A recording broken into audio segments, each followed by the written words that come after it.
بسم اللہ الرحمن الرحیم سر. پہلے تو اللہ تعالیٰ کا شکر گزاری, ایک اور زندگی والا دن, صحت والا دن آپ سب کے ساتھ, اور لاکھوں درود و سلام نبی پاک صلی اللہ علیہ وسلم کے ذات مبارک پہ. یہ تو سر بڑا زبردست قسم کا ٹاپک ہے, اور یہ جس طرح آپ نے اپنے انٹرو میں ماشاءاللہ جتنا زبردست اور پرمغز قسم کا انٹرو تھا, باقی لوگوں کی ضرورت رہ نہیں گئی سر ویسے. سچی بات تو یہ ہے ماشاءاللہ, اور جتنے بہترین طریقے سے آپ نے ڈیٹیل میں سب اس کو ڈسکس کر لیا ہے, یہی وہ مین باتیں تھیں. اور یہ جو پروگرام ہے اور یہ جو ٹاپک ہے, میں سمجھتا ہوں کہ اس کو بار بار کرنا چاہیے, اور ہر ٹاپک جس طرح آپ سلیکٹ کرتے ہیں اس میں یہ امپورٹنس یہی ہوتی ہے. اچھا, بنیادی طور پہ کسی بھی معاشرے کی جو اکائی ہے اور بنیاد ہے, نیوکلیس ہے, وہ فیملی ہے اور گھر ہے. بالکل. اور اسی وجہ سے اگر گھر صحت مند ہے تو محلہ بھی صحت مند ہے اور معاشرہ بھی صحت مند ہے. جتنی باتیں آپ نے انٹرو میں بتائیں اس میں بہت امپورٹنٹ باتیں تھیں, حتیٰ کہ آپ نے نفس ایمان والی بات بھی کر دی. اس میں صفائی نفس ایمان والی بات ہے, اور یہ ایک بہت امپورٹنٹ فیکٹر ہے. میں نے کئی گھروں میں دیکھا ہے کہ ان میں جو لڑائی جھگڑا اور پرابلمس ہیں اس کی وجہ صفائی رکھنا نہیں بھی ہے. جب ایک بندہ اپنی صفائی نہیں رکھ سکتا تو وہ اپنے گھر کی اور اپنے بچوں کی صفائی کیسے رکھے گا؟ تو یہ بھی ایک میسج دینے والی بات ہے. اور ایک چیز جو بہت زیادہ میں نے نوٹ کی اپنے اسپتال کے حوالے سے بھی, ویسے بھی جنرلائز معاشرے میں دیکھتا ہوں جو طلاقوں کا وجہ بنتی جا رہی ہے, اس کی وجہ یہ کوئی کسی بھی قسم کی تربیت جو ہے نا, پری میرٹل تربیت جو ہے نا, وہ ہوتی نہیں ہے. میں ریکویسٹ کروں گا آپ کے اس پروگرام کے تھرو, اور میں کئی دفعہ کئی پروفیسرز, اور خاص طور پہ کیونکہ ہم سائیکیٹری کو ڈیل کرتے ہیں, سائیکالوجی کو ڈیل کرتے ہیں, مختلف یونیورسٹیز کے لوگ ہمارے پاس آتے ہیں اور ہم وہاں پہ ڈسکشنز میں بیٹھے ہوتے ہیں, تو ہم سے ریکویسٹ کرتے ہیں کہ فیملی نیوکلیس کو بچانے کے لیے یہ جو پری میرٹل یا شادی سے پہلے کی کوئی تربیت ہے اس کو ضرور اپنے کورسوں میں شامل کریں سر. کیونکہ جب تک یہ چیزیں شامل نہیں ہوگی, پہلے ہمارے گھر میں ایک یونیورسٹی پہلے موجود ہوتی تھی, جیسے والدین کی صورت میں یا دادا دادی یا نانا نانی کی صورتوں میں. ہم نے کیا کیا ہے کہ ہم نے نیوکلیس کو ہی ختم کر دیا. ہم نے کوشش کی کہ جی آئسولیٹڈ قسم کی فیملیاں بنائیں, کہ تربیت یہ دی جا رہی ہے کہ تم اکیلے رہنا, پہلے دن جاتے, جیسے آپ نے اپنے انٹرو میں بتایا. نتیجہ یہ ہوا کہ کوئی چیک اینڈ بیلنس ہی ختم ہو گیا. Mind your own business. ہاں, انہوں نے کہا جی میں آپ کی تو بیوی نہیں ہوں, آپ کے بیٹے کی بیوی ہوں. ہماری کیسی بات ہے, بات ہی سسٹم ہی ختم ہی ہو گیا. پھر تو کوئی جس طرح وہ کہتے ہیں کہ بھئی اللہ تعالیٰ کو تو نہیں مانتے, ہماری مرضی, تو بس کے بعد بات ختم ہو گئی بات.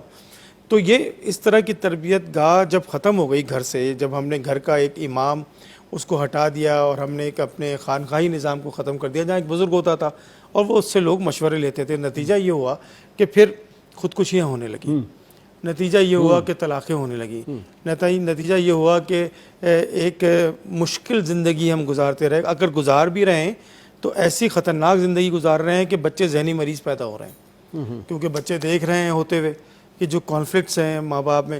ہم تو کیونکہ اس کو ڈیل کرتے ہیں روزانہ, تو پتہ چلتا ہے کہ ہر ذہنی مریض کے گھر کی جب ہسٹری لی جاتی ہے تو پتہ چلتا ہے وہاں کانفلکٹس تھے, وہاں لڑائی جھگڑا تھا.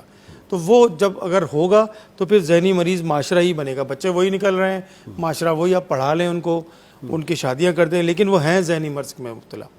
تو گھر کی جو باتیں ہیں ان کو بہت زیادہ اسٹرینتھن کرنے کی ضرورت ہے. اچھا, میں ایک عجیب سی سینیریو دیکھتا ہوں گھر کے اندر, کہ جیسے انڈیا پاکستان دونوں ایک ہی کمرے میں رہ رہے ہیں, اتنی زیادہ مخالفت ہوتی ہے. پہلے شادی سے پہلے تو آپ شادی ایک ایسی لڑکی سے کر رہے ہوتے ہیں جو حور ہوتی ہے, ملکہ ہوتی ہے, اور دنیا کی سب سے خوبصورت لڑکی ہوتی ہے. اس میں اتنی اچھی اس کے اندر باتیں ہوتی ہیں, اور لڑکے کے لیے بھی ہوتی ہے. یہ پرنس چارلز ہوتا ہے وہ, اور وہ چلتا ایسا ہے, نوکری اس کی ایسی ہے. شادی جب ہو رہی ہوتی ہے, اور شادی کے 15 دن کے بعد, مہینے کے بعد, 2 مہینے کے بعد وہی جو ہیں ایک دوسرے کے دشمن ہوتے ہیں. اچھا ڈاکٹر صاحب, ایک بات کا تکرار, میں خود یہ ذاتی تجربہ ہے میرا, وہ انفارچونیٹ نکاح بھی میں نے پڑھایا. دونوں اچھی فیملیز تھی. جھوٹ بولا کہ لڑکا جو ہے وہ فلاں یونیورسٹی میں جو ہے وہ پروفیسر لگا ہوا ہے, اس لڑکے کی جاب بھی کوئی نہیں تھی, بعد میں پتہ چلا طلاق ہو گئی. اچھا سر, یہ آپ کی اتنی بڑی بات ہے کہ کسی بھی رشتے میں, چاہے وہ ماں باپ کا رشتہ ہو, بہن بھائیوں کا, ٹیچر کا ہو, یا باس کا اور جونیئر کا ہو, جہاں جھوٹ شامل ہوگا وہاں ختم ہو جائے گا رشتہ. اچھا, یہ میں نے گھروں میں سب سے زیادہ جھوٹ بول دیکھتا ہے. اچھا, کیونکہ ہمارے پاس ہر روز اس طرح کے لوگ آتے ہیں جو ہم سے یہ مشورہ لیتے ہیں کہ ڈاکٹر صاحب اس کی شادی کر دیں, کیونکہ ہمارے معاشرے میں تو شادی جو ہے وہ دنیا کا سب سے بڑا حل ہے. کام چور ہے شادی کر دو, نشہ کرتا ہے شادی کر دو, نظر نہیں آتا شادی کر دو, نوکری نہیں کرتا شادی کر دو, اچھا لڑکی جو ہے وہ بالکل پھوڑ ہے, ہر اس کو کوئی کام نہیں آتا شادی کر دو, نفسیاتی مریض ہے شادی کر دو. جب ہم یہ باتیں سنتے ہیں تو ہم ان سے یہ پوچھتے ہیں کہ کیا آپ یہ بتا سکتے ہیں اس لڑکے کو یا آپ بتا سکتے ہیں اس لڑکی کی فیملی کو کہ بھائی یہ ذہنی مریض ہے, یہ دوا کھاتی ہے؟ کہتے ہیں یہ تو نہیں بتا سکتے. اور نتیجہ کیا ہوتا ہے کہ ود ان اے منتھ, یہ جو ابھی آپ نے بات کی ہے نا کسی شہر کی, میں اس طرح کے پروگرام آپ ہی کے ساتھ کر چکا ہوں طلاق کے موضوع پہ, کہ ایک شہر ہے پاکستان کا تیسرا چوتھا پانچواں بڑا شہر, وہاں پہ 20,000 سال میں شادیاں ہوئیں اور 15,000 جو ہیں وہ طلاق اور 8,000 جو ہیں وہ خلا. یعنی توڑنے پہ زیادہ زور ہے, جوڑنے پہ کم زور ہے. تو یہ تو بالکل آبویس ہے اور نظر آ رہا ہے. اس کی وجہ ایک وجہ سب سے بڑی یہ کہ ہم جھوٹ بولتے ہیں. دوسرا پہلے طلاق ہوئی ہے, بتانا ہی نہیں کہ پہلے اس کی شادی, پہلے سے شادی ہوئی ہوئی ہے, منگنی ٹوٹی ہوئی ہے, نکاح کیا ہوا ہے, جھوٹ بولا ہوا ہے, تنخواہ کچھ اور ہے کچھ اور ہے. اور دوسرا نشہ کرتا تھا نا جی, سگریٹ, ابے سگریٹ بھری ہوئی پیتا تھا خالی پیتا تھا. یہ کتنی خطرناک بات ہے. دوسری بات جو ہے, ایک یہ جو میڈیا ہے سر, اس نے بھی جو ہے نا بہت بڑا کانفلکٹ کیا ہوا ہے. اچھا ایک اور بھی بات ہے, کلچرل ڈیفرنس والی شادیاں جو ہوتی ہیں وہ بھی تباہی ہو جاتی ہے. آپ کی اپ برنگنگ کسی اور ماحول میں ہوئی ہے, اس کی اپ برنگنگ کسی اور ماحول میں ہوئی ہے. میرے پاس ایک لڑکی آئی, اس نے جناب پہلے خودکشی کی کوشش کی, اٹھا کے ماں باپ لائے کہ یہ تو بالکل پاگل ہے, اس کو آپ ایڈمٹ کر دیں. وہ لڑکی سے پوچھا تو اس نے کہا جی میں حافظ قرآن ہوں اور میں وہ خودکشی مجھے پتہ ہے کہ بہت بڑی چیز ہے, لیکن میرے لیے کیا مجبوری تھی, مجبوری یہ تھی کہ میری شادی ہوئی تو میں تو عبایا پہنتی تھی, نقاب کرتی تھی, شوہر نے کہا کہ یہ سوشل اسٹیٹس ہی ہمارا خراب ہو جائے گا.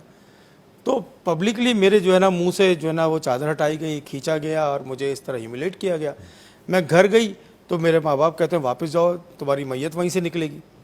تو میرے پاس تو کوئی اور آلٹرنیٹ نہیں تھا, یا تو دونوں کو میں نہیں چھوڑنا چاہتی تھی, اپنی دین کو بھی اور اپنی دنیا کو بھی, لیکن میرے پاس آلٹرنیٹ کوئی نہیں تھا. میں نے خودکشی کی کوشش اسی وجہ سے کی.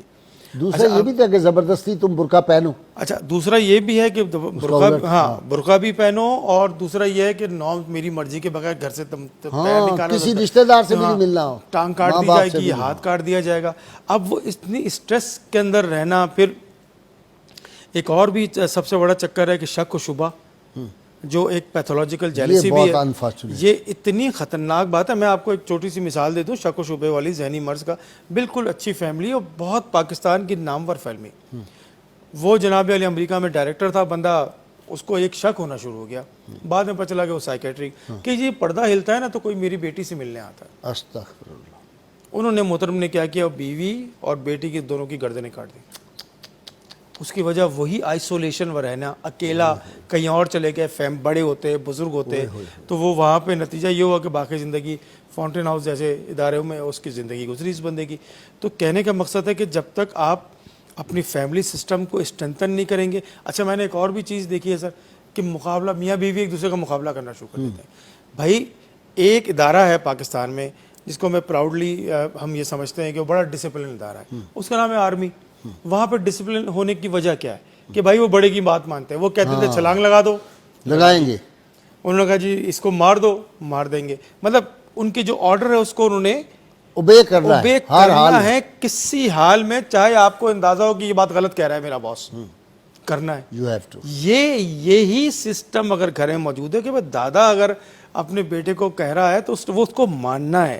یہی بات اس کی شوہر کہہ رہا ہے تو اس کو ماننا ہے. اچھا اس میں بعض دفعہ شوہر ہمیں, کیونکہ مردانگی بہت زیادہ ہی ہے ہمارے اندر, ویسے بہت کمزور مردانگی ہے پاکستان میں, لیکن مردانگی ہے تو اس کو اس وقت مان لینا چاہیے. جب آپ اس کو ایک رسپیکٹ دے دیتے ہیں تو پھر وہ آپ کی بات کو مانتا ہے. بچے نوٹ کر رہے ہیں سر کہ ماں باپ کے ریلیشن آپس میں کیسے. میں نے ایسے گھر دیکھے جس میں میاں جو ہے نا بڑا خوشی خوشی جناب ایک سوٹ لے کے آ رہا ہے بیوی کے لیے, وہ کہتے ہیں یہ تو رنگ ٹھیک ہی نہیں ہے, اور اسی کے سامنے واپس جا کے بازاریں واپس کر کے آ رہی ہے. پھر لے کے آ رہا ہے کوئی چیز, کہتے ہیں تمہیں تو خریدنا ہی نہیں آتا, تم تو بالکل کم عقل آدمی ہو. بچے دیکھ رہے ہیں کہ باپ کی حیثیت بالکل صفر ہے. تو وہ الٹیمیٹلی کیا ہے کہ وہ پھر نہ بات چیت رہتی ہے, نہ گھر میں ایک دوسرے کا ڈسپلن رہتا ہے, نہ پھر بچوں کو کوئی منوا سکتا ہے. پھر بچے بھی پھر اپنی کرتے ہیں, نتیجتاً پھر وہی طلاق اور وہی پھر مسائل. اور جس گھر میں یہ مزری ہے اس گھر میں رہ کے دیکھنا چاہیے, پتہ چل جائے گا کیا زندگی. جہنم ہے. اس سے بڑا ذلت اور اس سے بڑی تکلیف, جیسے آپ نے اپنے انٹرو میں بتایا کہ میں نے یہ سنا تھا کہ ایک کسی شخص کے لیے سب سے اچھی چیز اس کا ایک اچھا پڑوسی اور اچھی بیوی, اچھی بیوی آدھی جنت ہے. یہ آدھی جنت ہے. جنت ہے. اور ایک بات اس دن بھی ہم پروگرام میں نے سیکھی جو بہت زبردست تھی کہ نفس ایمان یہ بھی ہے کہ اپنی غلطی کو مان لینا. نفس ایمان یہ بھی ہے کہ اپنی غلطی کو مان لینا. تو بیوی کہاں مانتی ہے سر, یا شوہر بھی کہاں مانتے ہیں. بیوی اگر صحیح بات بھی کر رہی ہے مان لیں تو کانفلکٹ کم ہو جائے گی. تو یہ چھوٹی چھوٹی سی چیزیں ہیں. اچھا, جو ہم نے نبی پاک صلی اللہ علیہ وسلم سے سیکھا اور اپنے انٹرو میں آپ نے بتایا, معاف کر دینا اور معافی مانگنے. ساری دنیا کو تو معاف کر رہے ہیں, اچھا بیوی بھی دوسرے کی پسند آتی ہے ہمیں, سوری ٹو سے سب سے زیادہ, اور دل بھی چاہتا ہے کہ اس کو بچے اپنے اس کی تعریف بھی اسی کر رہے ہیں, آئی لو یو بھی کہہ دیں اسی کو, جس کو روز کہنا چاہیے, گھر میں بیٹھی ہوئی ہے بیچاری. اچھا, وہ بھی اپنے حالات ایسے رکھتی ہیں جس طرح آپ نے بتایا کہ دیکھنے کا دل نہیں چاہ رہا, ایسی خطرناک حالت کہ بچے بھی ڈر جائیں کہ اماں کے کیا حال ہے. بھائی نبی پاک صلی اللہ علیہ وسلم کا جو حکم ہے, جس طرح آپ نے عراق کی عورتوں کو بتایا, میں نے اپنے گھروں میں دیکھا ہے کہ ہم اپنے گھر میں دیکھتے تھے ہماری والدہ جو ہے وہ روزانہ, ہم بہت چھوٹے تھے, وہ اس طرح تیار ہوتی تھیں, جوڑے میں جو ہے وہ گلاب لگاتی تھی. ہم سمجھتے تھے پکنک پہ جا رہے ہیں, یقین کرنے سے ہم سمجھتے تھے پکنک پہ جا رہے ہیں. ہم پوچھتے تھے پکنک میں جانا ہے, تو ابا آ رہے ہوتے تھے. تو یہ رسپیکٹ ہے کہ جو اگر آپ اپنے شوہر کو دیتے ہیں تو آپ دیکھیے اس کا دل کتنا. اور آپ نے بڑی خوبصورت ایک بات کہی تھی کہ اس لڑکی نے بڑا برا حال کیا ہوا جو آپ سے کاؤنسلنگ کرانے آئی تھی کہ اپنا زیادہ خیال رکھو اگر تمہیں اپنا گھر بچانا ہے تو یہ معاملات. اچھا, ایک اور بھی چیز جو میں سمجھتا ہوں کہ اس وقت جو حالات ہیں سر, اس میں میڈیا کا بہت بڑا رول ہے. میں ابھی ریسرچ پڑھ رہا تھا آپ کے اس پروگرام کے حوالے سے ہی, تو انہوں نے کہا کہ 3 سال کے بچے سے نیچے والے کو تو موبائل فون دینا ہی نہیں چاہیے. آج کل کی مائیں کیا کر رہی ہیں کہ اس کو گھٹی کے طور پہ جو ہے نا موبائل فون دیا ہوا ہے. 4 ماہ کے بچے کے سامنے, 4 ماہ کے بچے کے ساتھ یہ کیا جا رہا ہے. وہ ذہنی مرض بھی ہو رہا ہے اس کو, اور بھی مسائل ہو رہے ہیں, لیکن ماں کی تربیت ختم ہو گئی ہے بچے کے ساتھ, جان چھوڑا لی سر اس نے. سیم کیریکٹر میں نے اب ہر جگہ یہ دیکھ لیا ہے کہ شوہر بیٹھا ہوا ہے, باپ بیٹھے ہوئے ہیں, وہ خاتون موبائل لوگ کے بیٹھے. آپ بتائیے کمیونیکیشن گیپ کتنا خطرناک ہے. آپ کے پاس کوئی میڈیم نہیں ہے کہ جو آپ ایک دوسرے سے بات کر سکیں. ڈاکٹر صاحب 1 2 3 باتیں بتا دیں پھر جلدی سے, کیونکہ پھر میں نے نعت کی طرف جانا ہے. کیا کرنا چاہیے اس وقت ہمارے میڈیا کو, کیا کرنا چاہیے ہمارے محراب و منبر کو, کیا کرنا چاہیے ہمارے پیرنٹس کو, کیا کرنا چاہیے, اور پھر یہ جو لوگ بیچ میں شادیاں کرانے والے ہوتے ہیں نا, یہ بھی بہت زیادہ گڑبڑ ہو جاتی ہے. مطلب وہ غلط بیانی دونوں طرف سے پیسے کمانے کے لیے وہ کر دیتے ہیں, اس کا بھی بڑا نقصان ہوتا ہے. ڈاکٹر صاحب سب سے پہلی بات تو جو وہی حدیث رسول اللہ صلی اللہ علیہ وسلم کہ جھوٹ بولیں گے, جھوٹ چھوڑ دیں تو معاملے کو ٹھیک ہو جائیں گے. دوسرا یہ کہ اپنی پوزیشن کو ڈیفائن کر لینا چاہیے, چاہے وہ بزرگ گھر میں بڑے ہوں یا میاں بیوی ہوں یا بچے ہوں, تو پوزیشن کو ڈیفائن اگر کر لیں گے تو زندگی آسان ہو جاتی ہے.